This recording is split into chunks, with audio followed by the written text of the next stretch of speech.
Ouais. Alors, juste pour en guise d'introduction, on a effectivement passé du temps sur le cycle 1, mais c'est aussi pour vous montrer la place de la maternelle comme élément fondateur de la scolarité de l'élève et qu'en fait, ce qu'on peut dire en maternelle, on peut le dire en cycle 2 et en cycle 3, alors que ça soit en français ou en mathématiques. Là, il y a 15 jours, quand on a parlé des mathématiques, on a fait référence au fait qu'en en maternelle, on travaille un peu le socle. Vous voyez ce que je veux dire? La base. Et en fait, si les bases sont solides, on va pouvoir construire les fondements de la langue française à l'oral et à l'écrit. Et c'est vraiment cette continuité que l'on veut vous faire comprendre ce soir sur ces domaines-là. Donc oui, on va travailler de la même façon, en fait, au travers de ces programmes, les 5 activités langagières. Je pense à la lecture, je pense à l'écriture, mais je pense aussi à l'oral et à l'oral sous différentes formes. L'oral en termes de comprendre, compréhension d'un énoncé oral, en termes de production, parler soit en continu de quelque chose ou aussi parler en interaction avec d'autres personnes. Et en fait, au travers de ces 3 focus, l'oral, la lecture et l'écriture, eh bien, nous avons le reste des sous-domaines, sous-compétences du français, de la langue française, que sont la grammaire, l'orthographe et le vocabulaire. D'accord? Donc, le focus, c'est vraiment comment on assoit les compétences en termes d'oral, de lecture et d'écriture de nos élèves en cycle 2 et en cycle 3, avec l'aide des autres composantes qui contribuent à développer ces compétences langagières et linguistiques. Donc, bon, dans l'organisation des programmes, on va dire que, voilà, on retrouve ce que je viens de vous dire là, lecture, écriture, l'oral. Et puis ensuite, vous voyez par contre quelque chose de très important il faut que vous reteniez. Le vocabulaire, c'est un domaine par lui-même et la grammaire et l'orthographe sont mises ensemble dans un autre domaine. Alors ça, c'est pas anodin. Parce que ça veut dire que ce qu'on a indiqué en cycle 1 sur le vocabulaire, eh bien, on le retrouve très fortement en cycle 2 et en cycle 3. Et que si c'est une partie indépendante, c'est justement pour insister sur son importance. Bien sûr, il y a des liens entre le vocabulaire, la grammaire et l'orthographe. Si j'avais à classer un petit peu, j'aime bien les genres cartes mentales, etc., je mettrais l'orthographe au milieu parce qu'il y a des liens vers la grammaire et vers le vocabulaire. Et comme ça, on comprend mieux ce qu'il y a derrière. Si je prends l'orthographe, vous savez bien qu'il y a des règles d'orthographe grammaticales, d'où le lien avec la grammaire. Et il y a aussi l'orthographe lexicale que l'on doit faire apprendre à nos élèves.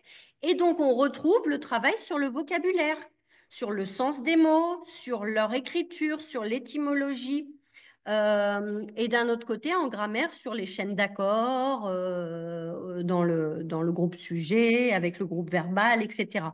Ce qu'on veut, c'est montrer le lien même si c'est cloisonné hein, dans les programmes, de montrer les liens qui existent en fait entre ces différents sous-domaines du français, de façon à permettre aux élèves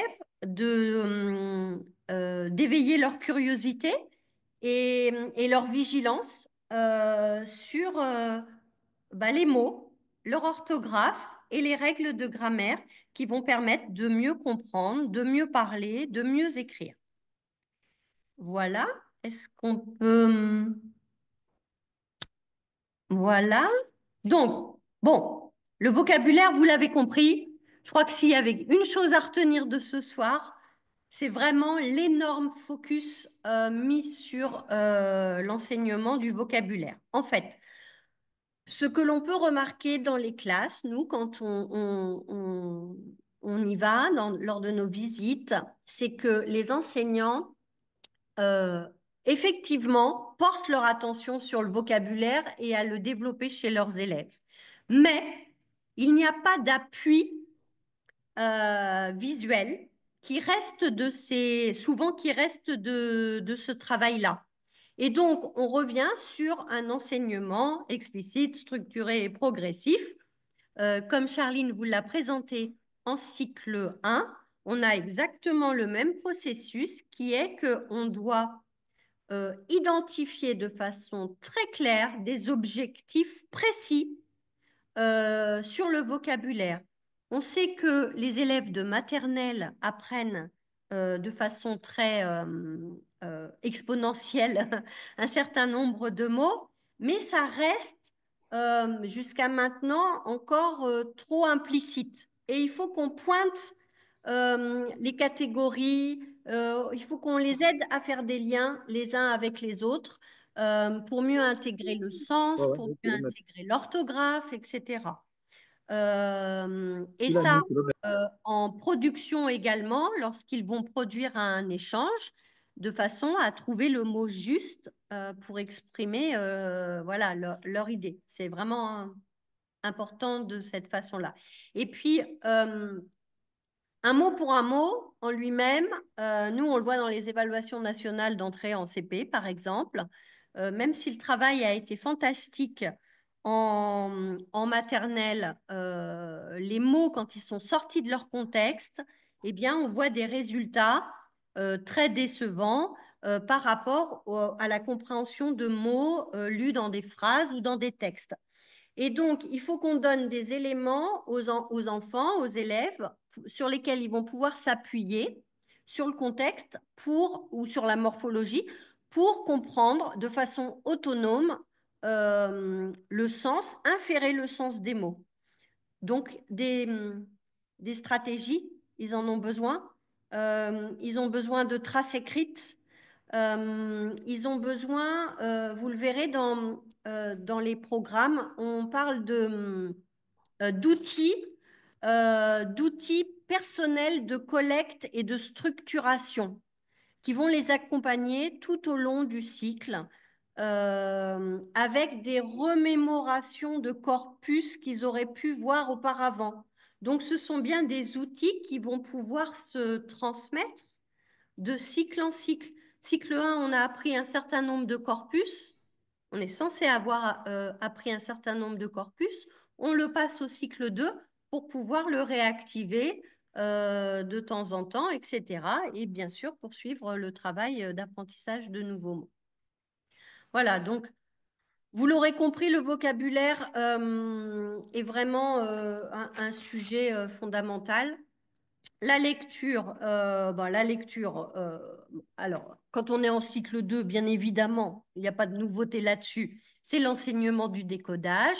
Par contre, là, encore une fois, on a fixé des seuils de façon à pas perdre de temps et à avancer assez rapidement pour que les élèves puissent être en réussite sur cet apprentissage de la lecture, parce que c'est dur, c'est compliqué. Et si on n'arrive qu'à lire qu'à la fin de l'année de CP, c'est trop long pour ces élèves-là, hein, voilà. Mais ça n'empêche pas ce travail du décodage, le travail sur la compréhension, faut pas en faire l'impasse, mais avec des textes qui seront peut-être pas les mêmes que les textes de décodage, qui seront lus par l'enseignant, etc. Là, vous savez, cette enquête qui avait été faite par Roland Guagou il y a quelques années et qui est le fondement de ce travail-là. Si on continue, l'écriture. Alors, on vous en a parlé de l'écriture avec Charline. Et comment on prépare l'entrée dans l'écriture? L'écriture, c'est tout ça, tout ce qui est matérialisé sur ce schéma et et tout doit concourir à l'activité d'écriture de nos élèves. On ne peut pas se satisfaire de dire, ah, mes élèves, ils ne savent pas écrire. Vous voyez ce que je veux dire? Il faut qu'on se donne les moyens en temps de les faire écrire. Donc, on doit travailler le geste graphomoteur en veillant à la tenue du crayon, en veillant à la tenue sur la chaise, la table, etc. On doit veiller aussi à apprendre à copier, comme l'a dit Charline. J'ai référence à des travaux de Sylvie Seb, qui, il y a quelques années, avait écrit un guide pour apprendre des stratégies d'écriture. Ça s'appelait Scriptum. Voilà, mais peut-être qu'il y a des nouveautés. Je ne sais pas. La dictée, effectivement, permet bah, voyez le lien avec l'orthographe, c'est fondamental, des dictées assez quotidiennes. Et la production d'écrits, des écrits courts, des écrits dans toutes les disciplines, des écrits de travail. Des écrits de travail. Et les écrits de travail, ce ne sont pas des écrits normés. Ce sont les mises en mots des idées des élèves. Et justement, ça nous permettra d'être un point d'appui, une évaluation un petit peu de là où ils en sont, une évaluation formative de là où ils en sont. Si on continue, alors pour le cycle 3, le principe qui est réaffirmé, c'est effectivement la lecture, avec un objectif central dans ce cycle-là, qui est bien évidemment de continuer à travailler l'autonomisation du déchiffrage, parce que c'est encore loin d'être le cas. Hein. On attend en fin de cycle 3, en gros, 120 mots par minute, lecture de 120 mots par minute à l'entrée en sixième, en gros.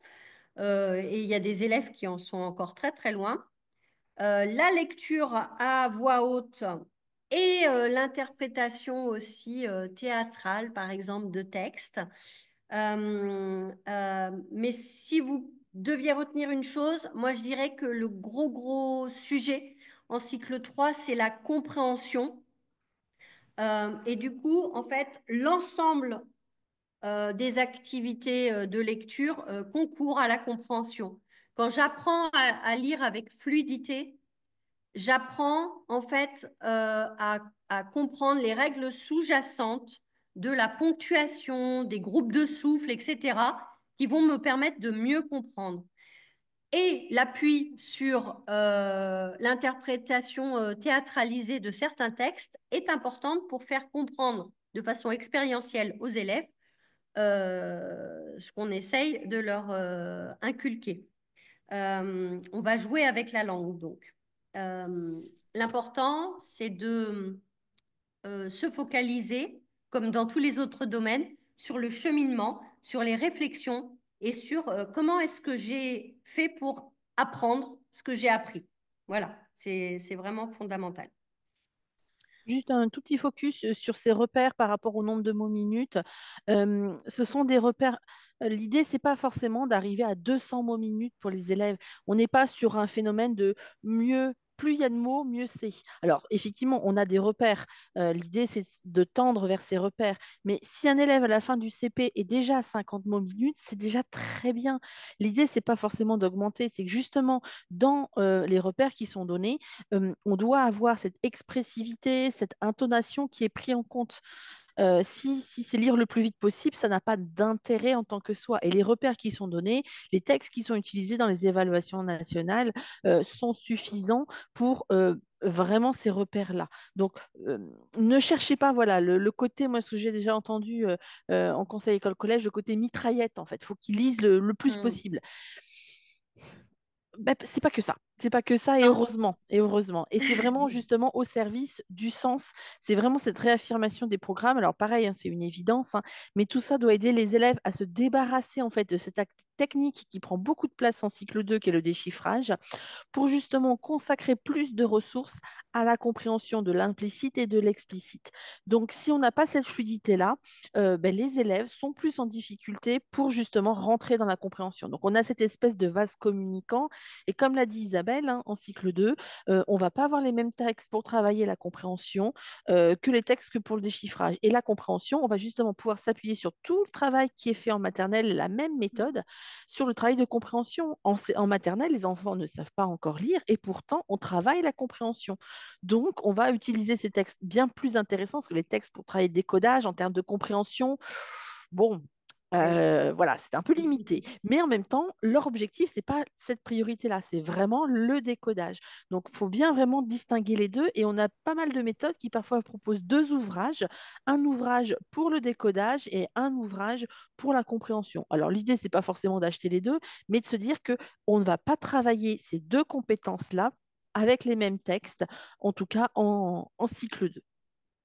Donc, on travaille en cycle 3 les procédures de compréhension, de copie, etc. Vraiment, on a mis l'accent dans ces nouveaux programmes sur comme je le disais, le chemin qui est parcouru pour arriver à un résultat. Souvent, quand on interroge les élèves, ils vous disent, j'ai réfléchi dans ma tête. Eh bien là, c'est justement l'idée de mettre des mots sur qu'est-ce qu'ils ont dans leur tête. Voilà, et je crois que c'est vraiment ça qu'il faut retenir pour n'importe quel domaine, en fait, en français ou en mathématiques. On axe beaucoup sur les stratégies et on les rend visibles, compréhensibles pour tous les élèves. Et en ça, on souhaite vraiment faire réussir tous les élèves du coup, hein, parce que ce ne sont pas seulement les élèves qui sont dans un milieu qui a compris les implicites du milieu scolaire, voilà, qui sont visés, mais vraiment l'ensemble des élèves. Et après, comment on utilise tout ça au service de l'oral, l'écriture et la lecture. Et Voilà. donc, juste pour renforcer ce qu'a dit Isabelle, on voit bien que dans ce qu'on vous a présenté cette semaine sur le français et la semaine dernière sur les mathématiques, que la notion de stratégie et de procédure est vraiment au cœur de ces programmes. C'est pas tant le résultat final qui est important, même si ça l'est, il ne faut pas non plus le négliger. C'est vraiment tout le cheminement qu'ont suivi les élèves pour arriver à ce résultat final. Et là, l'idée, c'est de se dire comment on accompagne. Et là, si on fait un tout petit focus sur la production d'écrit, l'idée, c'est qu'à un moment, maîtriser les trois étapes de la production d'écrit en même temps pour tous les élèves, pour certains, c'est inaccessible. Donc peut-être que dans un moment, on va travailler la phase de planification et que peut-être la suite, c'est l'enseignant qui va le prendre en charge. Voilà ce qu'on a planifié dans notre écrit. Voilà différents écrits. Est-ce que ces écrits correspondent à notre planification? Oui, non. Et là, vous voyez que justement dans ce travail d'observation et de ce qu'on attend, et on fait du lien, et on prend en charge et on renforce la phase de planification. Donc, on a tendance à vouloir faire traiter ces trois étapes systématiquement par les élèves, mais pas forcément. On peut avoir justement la phase de révision qui peut être traitée par l'enseignant à un moment et pas systématiquement. Donc, attention à ne pas surcharger aussi les élèves par rapport à ces étapes-là, parce que parfois, certains n'en sont pas capables. Et parfois, on peut leur donner cette étape de planification et c'est eux qui vont mettre en mots, etc., etc. Donc, vous voyez, c'est les curseurs en fait que vous allez pousser en fonction de la stratégie que vous allez vouloir développer par rapport à ça. L'objectif doit être très clair pour les élèves, pour vous, sur ce que vous voulez à tel moment, sur telle production d'écrit, en sciences, etc. Et même au cycle 3, pour répondre à la question de la collègue, regardez, nous, adultes, on n'arrive pas non plus. On n'y arrive pas à tout planifier, tout organiser en même temps et on a besoin de revenir. Moi, j'aime bien les post-it, voilà, je note mes idées, après je me promène avec mes post-it, voilà. Chacun a différentes façons de faire et donc il faut qu'on fasse prendre conscience aux élèves de ça. Euh, pas trop de surcharge cognitive. Donc, qu'est-ce qu'on se fixe comme objectif aujourd'hui? Voilà, à tel moment, dans telle discipline, sur tel écrit. et on les félicite et on les encourage pour voilà, toutes les productions qu'ils essaieront d'avoir. Il faut qu'ils éprouvent du plaisir, voyez, à cette tâche. C'est comme la lecture, hein, il faut qu'ils éprouvent du plaisir. Euh, Au travers de vos établissements, avec l'enseignement des langues vivantes étrangères, il faut vraiment faire le lien avec la didactique de ces langues vivantes étrangères et de, de faire les liens, comme le disait Charline, entre les différentes langues en présence et de montrer combien la langue est vivante. Vous voyez ce que je veux dire? C'est pas quelque chose qui reste dans les livres ou qui n'est pas accessible. Voilà, la langue, on s'en sert pour communiquer avant tout. Donc, faites-en des objets de communication. C'est vraiment important. Je crois que c'était la dernière diapositive. Non, il y avait toute la partie grammaire et orthographe qu'on avait Ah oui, volontairement mis oui. à la fin parce que justement, on voulait insister sur cette partie lecture et écriture et comme l'a dit Isabelle sur la diapo là, avec les programmes, que c'était au service en fait de tout cela et en lien avec les besoins d'écriture. On a tendance à peut-être parfois trop Mm. instrumentaliser l'apprentissage de la langue et l'entraînement est utile, mais parfois au détriment du sens et des besoins que l'on en a pour écrire. À quoi ça sert de savoir que c'est l'infinitif d'un verbe? À quoi ça sert de savoir que ce mot est au féminin et au masculin? Donc, c'est aussi ça, c'est quel est le sens? Donc, OK, on va faire un exercice pour faire du tri, etc., etc. On va observer, etc. Mais pourquoi? À quoi ça va me servir, à quel moment je vais le réutiliser. Et c'est pour ça que c'est important. Et du coup, on fait le lien avec les premières phrases écrites par les élèves, même si elles ne sont pas très riches, etc., ou très normées, eh bien, elles peuvent servir de point d'appui pour savoir quels sont les apprentissages qu'il va falloir mener et le montrer aux élèves. Et donc, ce n'est pas aujourd'hui la leçon sur, je ne sais pas quelle notion de grammaire ou d'orthographe, c'est cette notion, on va faire cette séance de grammaire ou d'orthographe parce que dans nos écrits, ou dans nos lectures, on a remarqué que. Et à ce moment-là, c'est un vrai chantier qu'on essaye de comprendre. C'est pas la simple leçon qu'on fait apprendre aux élèves. Alors après, oui, il faut de l'entraînement, beaucoup d'entraînement pour automatiser, et vous savez combien c'est long. Parce que même nous adultes, si on se relie pas, on se rend compte qu'on fait des erreurs nous-mêmes d'orthographe, alors que les règles, on les connaît. Donc voilà. Encore une fois, montrer le chemin nécessaire pour